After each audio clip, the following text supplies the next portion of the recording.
Hi മക്കളെ, അനുമോദ് സാറാണ് MS solution. ഇനി എന്തിനും വേറെ സൊല്യൂഷൻ. ഓക്കെ, അപ്പോ നമ്മുടെ ആ 15 ചാപ്റ്ററിൽ നിന്ന് ഏറ്റവും ഇമ്പോർട്ടന്റ് ആയിട്ടുള്ള ഒരു 5 ക്വസ്റ്റ്യൻസ്. ഈ 5 ക്വസ്റ്റ്യൻസ് നിങ്ങൾ എന്തായാലും പഠിക്കണം എന്ന് പറഞ്ഞു കഴിഞ്ഞാൽ എന്തായാലും പഠിക്കേണ്ട 5 ക്വസ്റ്റ്യൻസ്. ആ 5 ക്വസ്റ്റ്യൻസ് ആയിട്ടാണ് സാർ ഇന്ന് വന്നിട്ടുള്ളത്. അതിന്റെ ഡീറ്റെയിൽഡ് സൊല്യൂഷൻ സാർ എന്ത് ചെയ്യുന്നുണ്ട് ഇപ്പൊ പറയുന്നത്. ഓക്കെ, അപ്പൊ മക്കളെ ശ്രദ്ധിച്ചോ, ഇതാണ് നമുക്ക് പഠിക്കാനുള്ള 5 ക്വസ്റ്റ്യൻസ്. അതിനു മുന്നേ നമ്മുടെ പ്രീമിയം ബാച്ചിന്റെ കാര്യം മക്കൾ മറന്നു പോകണ്ട. എത്രയും പെട്ടെന്ന് നമ്മുടെ പ്രീമിയം ബാച്ചിലേക്ക് എന്ത് ചെയ്യുക, അഡ്മിഷൻ എടുക്കുക. അഡ്മിഷൻ എടുത്തു കഴിഞ്ഞാൽ നമുക്ക് എന്ത് ചെയ്യുന്ന നിങ്ങൾക്ക് ഉറപ്പ് തരുന്ന ഒരൊറ്റ കാര്യം എന്ന് പറയുന്നത്, പ്രീമിയം ബാച്ചിന്റെ അഡ്മിഷൻ എടുത്ത മക്കൾക്ക് 9ാം ക്ലാസ്സിൽ ഫുൾ A+ ഉറപ്പാണ്. എന്തിനാ 9ാം ക്ലാസ് ഫുൾ A+?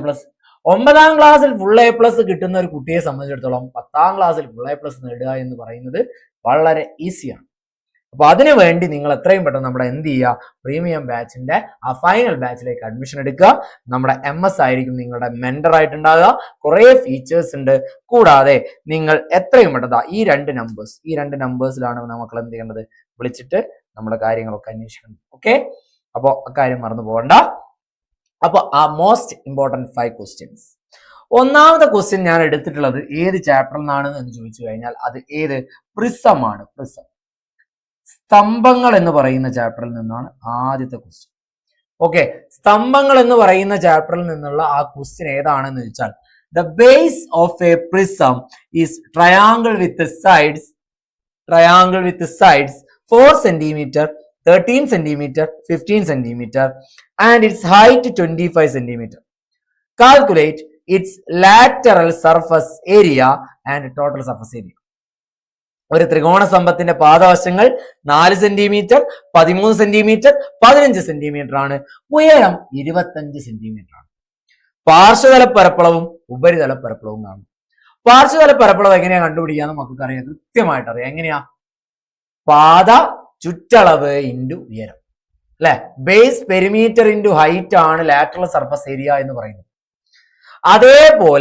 അതേപോലെ ബേസ് ഏരിയ ഇൻറ്റു ഹൈറ്റ് കിട്ടിയാൽ ബേസ് ഏരിയ 2 പ്രാവശ്യം അതിന്റെ കൂടെ ആഡ് ചെയ്യുമ്പോഴാണ് നമുക്ക് എന്ത് കിട്ടുക, ടോട്ടൽ സർഫസ് ഏരിയ കിട്ടുക. പാദ പരപ്പളവിന് 2 പ്രാവശ്യം കൂട്ടണം.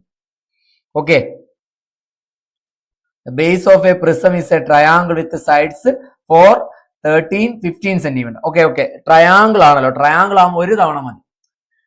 ട്രയാങ്കിൾ പ്രിസത്തിന്റെ ഒന്നല്ല 2 തവണ വേണം. നമുക്ക് താഴെയും വേണം മേലെയും വേണം കേട്ടോ. ഇങ്ങനെയല്ലേ ചിത്രം വരിക? നിങ്ങൾ ചിത്രം വന്നിട്ട് ഇങ്ങനെയല്ലേ വരിക?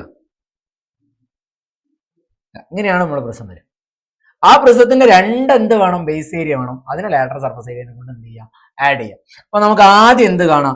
ലാറ്ററൽ സർഫസ് ഏരിയ എന്ന് പറയുന്നത് കാണാം. LSA കാണാം. LSA എന്ന് പറഞ്ഞു കഴിഞ്ഞാൽ എന്താണ്? പാർശ്വതല പരപ്പളവ് എന്ന് പറഞ്ഞാൽ ഇതിന്റെ ചുറ്റളവ് കാണാം. ചുറ്റളവ് എന്ന് പറയുമ്പോൾ 4, 13, 15. അതിനെ നമ്മൾ എന്തുകൊണ്ട് ഗുണിക്കണം? 25 കൊണ്ട് ഗുണിക്കണം. അപ്പോ 4 + 13 + 15 എന്ന് പറഞ്ഞു കഴിഞ്ഞാൽ എന്ത് കിട്ടുക? 15 + 13 എത്രയാ? 28, 4, 32 അല്ലെ? 13, 4, 17, 15, 32 × 25. 32 × 25 എത്രയാ? വിളിച്ചു നോക്കാം. 32 × 25. I 2 10, I 3 15, 16, 2 2 4, 3 2 6, 0 6 4 10, 800 എന്ന് കിട്ടി. ഓക്കെ, 800 എന്ന് കിട്ടി. അപ്പോ ഇതാണ് ആൻസർ. എന്ത്? പാർശ്വതല 800 സെന്റിമീറ്റർ സ്ക്വയർ. ഇനി നമുക്ക് എന്ത് കാണണം? എന്ത് കാണണടാ? ഇതിന്റെ ബേസ് ഏരിയ കാണണം. ബേസ് ഏരിയ എന്ന് പറയുന്നത് പാദപരപ്പളവ് കാണാൻ മക്കൾ ഇത്ര മാത്രം ശ്രദ്ധിച്ചാൽ മതി. എന്ത് ചെയ്താൽ മതി എന്ന് നോക്കാം. ഓക്കെ, പാദപരപ്പളവ് കാണാൻ നിങ്ങൾ ചെയ്യേണ്ടത് എന്താണ് എന്ന് പറഞ്ഞു കഴിഞ്ഞാൽ, ഇതിന്റെ 3 വശങ്ങൾ 4, 13, 15 ആണ്. 3 വശങ്ങളാണ് തന്നത്. 3 വശങ്ങൾ തന്നു കഴിഞ്ഞാൽ നമ്മൾ ഇതിനെ മറ്റേ ഹെറോൺസ് ഫോർമുല വെച്ചിട്ടാണ് ഇത് കാണുക, അല്ലെ? √S × S - A × S - B × S - C. ആ ഫോർമുലയാണ് നമ്മൾ ചെയ്യേണ്ടത്. അങ്ങനെ ചെയ്യുമ്പോൾ ആദ്യം നമ്മൾ S കാണുക. S എന്ന് പറയുന്നത് 4 + 13 + 15/2, 36ന്റെ പകുതി 16. ഇനി നമ്മൾ ഹെറോൺസ് ഫോർമുല കൊടുക്കുക. √16 × 16 - 4 × 16 - 13 × 16 മൈനസ് 15. അപ്പൊ എങ്ങനെ കിട്ടി? Root of 16 into 12 into 3 into 1 that is equal to root of 16ന്റെ വേണേ നമുക്ക് അതിന്റെ റൂട്ട് എന്ന് പറയുന്ന 4നെ പുറത്തെടുത്താൽ ഇതിനെ മൊത്തം നമുക്ക് എന്ത് ചെയ്യാം? അതിന് മാറ്റാം. അതാ നല്ലത്. ഒന്നിച്ച് മാറ്റി പറഞ്ഞുതരാം, അതാ നമുക്ക് കുറച്ചുകൂടി എളുപ്പം. ഇതിനെ മാറ്റി നമുക്ക് ഇങ്ങനെ എഴുതാം. 16 ഞാൻ 2 ഇൻറ്റു 2 ഇൻറ്റു 2 ഇൻറ്റു 2, 12 നമുക്ക് 2 ഇൻറ്റു 2 ഇൻറ്റു 3 ഇൻറ്റു 3 ഇങ്ങനെ കിട്ടി. അപ്പൊ ഇതിനകത്ത് എത്ര 2 ഉണ്ട്? 2, 4, 5, 6 2 ഉണ്ട്. 2, 2, 2, 6 2. അപ്പൊ നമ്മൾ 3 2നെ പുറത്തെടുക്കുക. ഓക്കെ, ഒരു 3. അപ്പോ 2 ഇൻറ്റു 2 4, 4 ഇൻറ്റു 6, 6 4 24 എന്ന് കിട്ടി. പരപ്പളവ് എത്ര കിട്ടി? 24 കിട്ടി. അപ്പൊ 24 കിട്ടി, ഇത് 800 കിട്ടി. അപ്പൊ ടോട്ടൽ കാണാൻ TSA കാണാൻ നമ്മള് 800 plus 2 into 24, so 848 centimetre square എന്ന്. ഇതാണ് ആ ചോദ്യം. ഒരു ചോദ്യം ഇങ്ങനെയാണ് ഉണ്ടാകുന്നത്. ഓക്കെ, ഓക്കെ ആണല്ലോ. അടുത്തത് എന്താ? അപ്പൊ നമ്മുടെ രണ്ടാമത്തെ ക്വസ്റ്റ്യൻ എന്ന് പറഞ്ഞു കഴിഞ്ഞാൽ the mid point of sides of quadrilateral ABCD. അപ്പൊ നമ്മൾ കോഡ്ലാറ്ററൽ ABCD നമ്മളൊന്ന് വരയ്ക്കാം. കോഡ്ലാറ്ററൽ ABCD എന്ന് പറഞ്ഞു കഴിഞ്ഞാൽ ഇങ്ങനെയുള്ള ഒരു കോഡ്ലാറ്റർ ഉണ്ട്.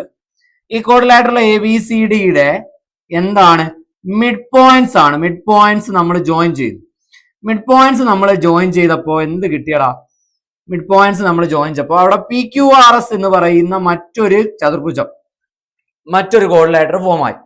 അങ്ങനെയാണെങ്കിൽ നമ്മളോട് പറയുന്നത് എന്താണെന്ന് പറഞ്ഞു കഴിഞ്ഞാൽ അത് പാരലോഗ്രമാണ്, സാമാന്തരികമാണ് എന്ന് നമുക്ക് തെളിയിക്കണം. ഓക്കെ, സാമാന്തരികമാണ് എന്ന് എങ്ങനെയാ തെളിയിക്കുക എന്നാണ് നോക്കോ മക്കളെ. ശ്രദ്ധിച്ചോളെ, ഇവിടെ ശ്രദ്ധിച്ചോളെ. ഇവിടെ നമ്മളെ സംബന്ധിച്ചോളം ഇവിടെ ഇപ്പൊ 2 ട്രയാങ്കിൾ ഉണ്ടാകും. ട്രയാങ്കിൾ ADC ഉണ്ടാകുന്നുണ്ട്, ട്രയാങ്കിൾ ABC ഉണ്ടാകുന്നുണ്ട്. ഈ 2 ട്രയാങ്കിളിന്റെ കേസിൽ മക്കൾ ശ്രദ്ധിക്കേണ്ട കാര്യം എന്ന് പറഞ്ഞാൽ ഇത്ര മാത്രമേ ഉള്ളൂ. ഇവിടെ നോക്കിക്കോളടാ, ഇവിടെ S എന്ന് പറയുന്നത് ADCന്റെ അകത്ത് S എന്ന് പറയുന്നത് എന്താ? ADയുടെ മധ്യബിന്ദു.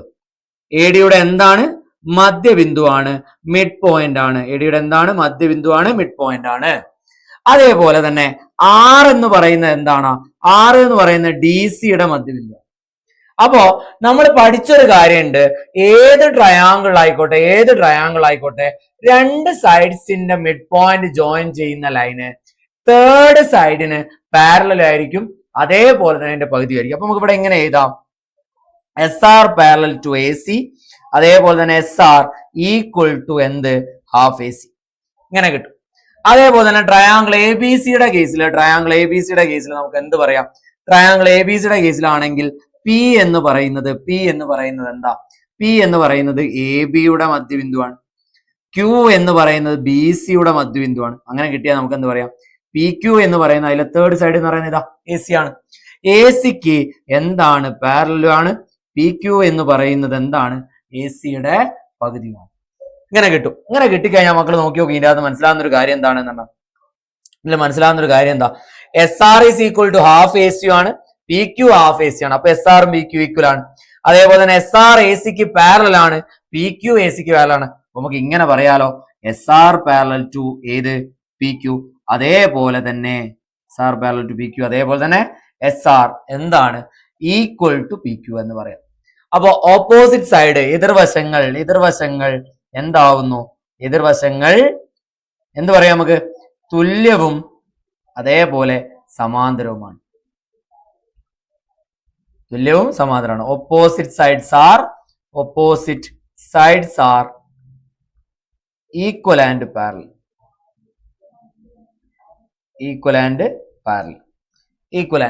അങ്ങനെയാണെങ്കിൽ അതെന്താണ് സാധനം? പാരലോഗ്രാം ആണ്, സാമാന്തരികമാണ്. ഓക്കെ, ഇത്രയേ ഉള്ളൂ. പ്രൂഫ് സിമ്പിൾ അല്ലേ നമ്മുടെ രണ്ടാമത്തെ ക്വസ്റ്റ്യൻ? ഓക്കെ, ഇനി നമുക്ക് മൂന്നാമത്തെ ക്വസ്റ്റ്യനിലേക്ക് പോയാലോ. മൂന്നാമത്തെ ക്വസ്റ്റ്യന്റെ അകത്ത് സിമ്പിൾ ആണ്. പോളിനോമിയൽ, നമ്മുടെ ബഹുപദങ്ങൾ എന്ന് പറയുന്ന ചാപ്റ്റർ. ഈ ചാപ്റ്ററില് P of x is equal to x cube minus 6x square plus 5x plus 10 എന്ന് പറയുന്ന ഒരു പോളിനോമിയൽ ബഹുപദം തന്നിട്ടുണ്ട്. നിങ്ങളോട് കാണാൻ പറഞ്ഞത് P of 1 ഉം P of 0 ആണല്ലോ. സിമ്പിൾ ആയിട്ട് പറഞ്ഞുതരാം. P of 0 ആണ് ചോദിച്ചതെങ്കിൽ ഇത്രയേ ഉള്ളൂ. എന്ത് ചെയ്യാ? X ഉള്ളതൊക്കെ 0 ആക്കി എടുക്കുക, ബാക്കി ഇവിടെ 10 ആണ്. P of 1 ആണടാ ചോദിച്ചെങ്കിൽ ആ X ഉള്ളിടത്തിലൊക്കെ 1 അങ്ങ് ഇട്ട് കൊടുക്കുക. അതായത് Xന് പകരം X അങ്ങ് മാറ്റി കളഞ്ഞ് 1 ഇട്ടാൽ 1 into 1, ഫസ്റ്റ് കേസ് 1. അടുത്ത 6 plus 5 +10 ഇങ്ങനെ വരും. അപ്പൊ 1 - 6 -5 -5 +5 -5 +5 എന്താ 0 0 +10 അതും എന്ത് തന്നെ 10. ഇതാണ് സംഭവം. ഇത്രയും നമുക്ക് ചെയ്യാനുള്ളൂ. സിമ്പിൾ ആണ്, പക്ഷേ ഇമ്പോർട്ടന്റ് ആണ്. സിമ്പിൾ ആണ്, പക്ഷെ ഇമ്പോർട്ടന്റ് ആണ്. പരീക്ഷയ്ക്ക് ചോദിക്കും. നിർബന്ധമായിട്ടും എന്ത് ചെയ്യണം? പഠിക്കണം. നിർബന്ധമായിട്ടും പഠിക്കണം. ഓക്കെ. ഇനി അങ്ങനെയാണെങ്കിൽ നാലാമത്തെ ചോദ്യം എങ്ങനെയാ ചെയ്യാന്ന് പറഞ്ഞു കഴിഞ്ഞാൽ, ഇവിടെ നിങ്ങൾ ആദ്യം നോക്കേണ്ടതെന്ന് പറഞ്ഞാൽ ഒരു സ്ക്വയർ, സമചതുരം, അതിന്റെ പുറത്തൂടെ ആര്? ഒരു വൃത്തം. നമ്മളോട് ചോദിച്ച വൃത്തത്തിന്റെ പരപ്പളവാണ്, ഏരിയ ഓഫ് സർക്കിൾ ആണ്. അപ്പൊ ഏരിയ ഓഫ് സർക്കിൾ കാണണമെങ്കിൽ πr² അല്ലേ? πr² കാണാൻ മക്കളെ ഇത്രയേ ഉള്ളൂ. നമുക്ക് ഇതിന്റെ റേഡിയസ് കാണണം. റേഡിയസ് ഇതാ, അതിന്റെ പകുതിയാണ്. അത് വ്യാസമാണ്. ആ വ്യാസം എന്ന് പറയുന്നത് എന്തിന് ഈക്വൽ ആണ്? വ്യാസം എന്ന് പറയുന്നത് എന്തിന് ഈക്വൽ ആണ്? വ്യാസം ഈക്വൽ ടു വികർണം. ആരുടെ വികർണം? സമചതുരത്തിന്റെ വികർണം. വ്യാസം എന്ന് പറയുന്നത് ഡയമീറ്റർ ആണ്. ഡയമീറ്റർ ഈസ് ഈക്വൽ ടു എന്തെന്ന് പറയാം? ഡയമീറ്റർ എന്ന് ഈക്വൽ ടു ഡയഗണൽ ആണ്. അപ്പൊ ഡയഗണൽ കാണാൻ, അത് കാണാൻ നമ്മൾ എന്ത് ചെയ്യാൻ? ഡി എന്ന് കൊടുക്കുന്നു. ഡി ഈസ് ഈക്വൽ ടു, നിങ്ങൾ ഇങ്ങനെ ചെയ്താൽ മതി, √2² + 2². പൈതഗോറസ് തിയറം ഞാൻ അപ്ലൈ ചെയ്യുന്നു. That is equal to √2 × 2 4 4 4 4 that is equal to √8. √8നെ സ്പ്ലിറ്റ് ചെയ്ത് നിങ്ങൾ ഓൾറെഡി പഠിച്ചതാണ്. അതിനെ നമുക്ക് 2√2 എന്ന് എഴുതാം. അപ്പൊ D 2√2. ഇപ്പൊ വ്യാസം കിട്ടി നമുക്ക്. അങ്ങനെയാണെങ്കിൽ റേഡിയസ് എന്ന് പറഞ്ഞാൽ അതിന്റെ പകുതി, 2√2ന്റെ പകുതി എത്രയാടാ? 2√2ന്റെ പകുതി 2 × 2 ക്യാൻസൽ ചെയ്താൽ ആൻസർ എന്ത് കിട്ടി? നമുക്ക് √2 എന്ന് കിട്ടി. റേഡിയസ് കിട്ടിയല്ലോ. ഇനി നമുക്ക് വേണ്ട എന്താ? ഏരിയ. ഏരിയ എന്ന് പറയുന്നത് എന്താ? പരപ്പളവ്. Radius, area. അത് കാണാനുള്ള ഇക്വേഷൻ എന്താണ്? πr² ആണ്. ഓക്കെ, അത് കാണാനുള്ള ഇതെന്താണ്? πr² ആണ്. ദാറ്റ് ഈസ് π × √2ന്റെ സ്ക്വയർ. √2ന്റെ സ്ക്വയർ എന്ന് പറഞ്ഞാൽ 2 ആണ്. That is 2π cm². സിമ്പിൾ അല്ലേ? 2π cm². ഇവിടെ നിങ്ങൾ ഇങ്ങനത്തെ ചോദ്യം വന്നു കഴിഞ്ഞാൽ നിങ്ങൾ ആദ്യം ചെയ്യേണ്ടത് ആ റേഡിയസ് കാണാൻ കണ്ടെത്തുക എന്നുള്ളത്. അപ്പൊ ഞാൻ ആദ്യം എന്ത് കണ്ട്? ഡയഗണൽ കണ്ട്. ഡയഗണൽ എന്താണ്? ഡയമീറ്റർ ആണ്. ഡയമീറ്ററിന്റെ പകുതി കിട്ടി, എന്ത് കിട്ടി? റേഡിയസ് കിട്ടി. ഇക്വേഷൻ കൊടുക്കും. സിമ്പിൾ അല്ലേ? ഓക്കെ അല്ലേ? അങ്ങനെയാണെങ്കിൽ ഇതാ ലാസ്റ്റ് ചോദ്യം, നമ്മുടെ ഇമ്പോർട്ടന്റ് 5 ക്വസ്റ്റ്യനിലെ ലാസ്റ്റ് ക്വസ്റ്റ്യൻ ഇതാണ്. എക്സിന്റെ വില കാണുന്നത്. ഈ 2 ക്വസ്റ്റ്യന്റെ അകത്തും എക്സിന്റെ വില കണ്ടുപിടിക്കണം എന്നതാണ് ക്വസ്റ്റ്യൻ. ഒന്നാമത്തെ അകത്ത് നോക്കിക്കോ. ഒന്നാമത്തെ അകത്ത് x-1 mod x-1 7 എന്നല്ലേ പറയുന്നത്. അതിന്റെ അർത്ഥം നോക്കിക്കോളെ. x-1ന്റെ വില 7 ആവാം, അല്ലെങ്കിൽ x-1ന്റെ വില -7 ആവാം. x-1ന്റെ വില 7 ആണെങ്കിൽ എക്സിന്റെ വില 7 + 1 എന്ത് കിട്ടി? 8 എന്ന് കിട്ടി. അതേപോലെ തന്നെ എക്സിന്റെ വില -7 + 1 എക്സിന്റെ വില എന്ത് കിട്ടി? -6 കിട്ടി. First case. ഇനി രണ്ടാമത്തെ കേസ് നോക്ക്. രണ്ടാമത്തെ കേസിൽ x+3 mod x+3 5 ആണെങ്കിൽ ഇതിനെ നമുക്ക് എങ്ങനെ എഴുതടാ? x+3ന്റെ വില 5 എന്നോ അല്ലെങ്കിൽ പറഞ്ഞോ x+3ന്റെ വില -5 എന്നോ എഴുതാം. അപ്പൊ എക്സിന്റെ വില എന്താ? 5ന്ന് 3 കുറച്ചാൽ 2. എക്സിന്റെ വില ഒരു വില 2.